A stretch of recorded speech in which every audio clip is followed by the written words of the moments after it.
大家好，这里是天阳玄机啊。如果是有八字手相面相方面的困惑呢，可以进行关注啊。感情线呢，主要是个人的情感的好坏以及情绪变化的波动啊。大多数人呢，还是把感情线当作爱情来对待啊。根据感情线的长短深浅分叉来分析自己的感情之路是否顺畅。感情线分叉呢，是不是代表感情不必出现意外呢？啊，感情线分叉又代表什么呢？啊，我们来看一下。首先，一个感情线末端有分叉，末端出现分叉，并且两侧都有。什么叫两侧都有？就是上面分，它下面也分啊，上面分，下面也分。在相学当中啊，是双鸟离飞的意思啊。有这种手相的人呢，可能在感情发展过程当中啊，出现一些断档啊，未必会同自己第一个恋人结婚，也可能是离婚的时候。可能这个吵架分居的危险啊，总之呢，中途分离的情况比较多啊，最好是能够加以把握、加以改善啊。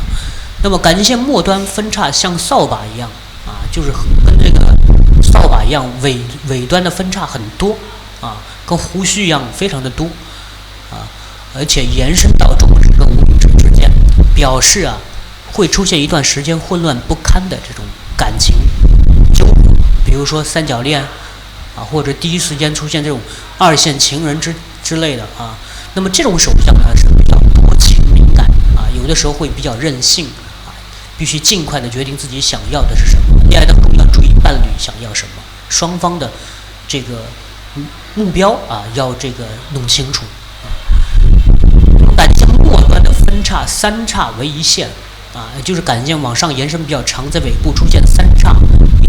一条为主线啊，两侧各有一支啊，两叉呢几乎等长啊，而且结婚线呢，如果是结婚线上面也有一些干扰纹啊，那么智慧线出现分叉啊等等，表明啊爱情婚姻当中出现争夺的局面啊，二女争一夫啊，二男争一妻啊，这种情况都有可能啊，通常是比较出色的啊，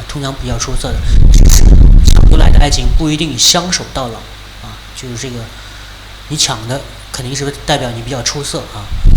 那么感情线末端同侧分三叉啊，就是它的尾端呢同一侧啊，同时往下走啊，表示感情比较丰富，对爱人在一定程度上是很专一的啊，想这个跟自己的爱人呢过这个丰富多彩的感情生活，喜欢一些小的惊喜啊，不会有一些别扭或者拌嘴，需要防止小题大做。此外呢，还要看婚姻线和智慧线的啊，以及命运线的配合。如果整体运势有波折，难免牵连到感情啊。这是感情线这种人呢，往下同一端分三叉啊，下和上都包含啊。尾端出现这种分叉的情况，就是比较占有欲比较强。这个喜欢专一，喜欢一些小的惊喜，喜欢占有啊，这种情况，这要防止小题大做啊。这个一旦是出现一些婚姻上的矛盾呢，它容易这个借题发挥。好了，有关这个感情线就分享到这里了。这里还是天养玄机啊，如果是有困惑可以进行关注，我们下期再见。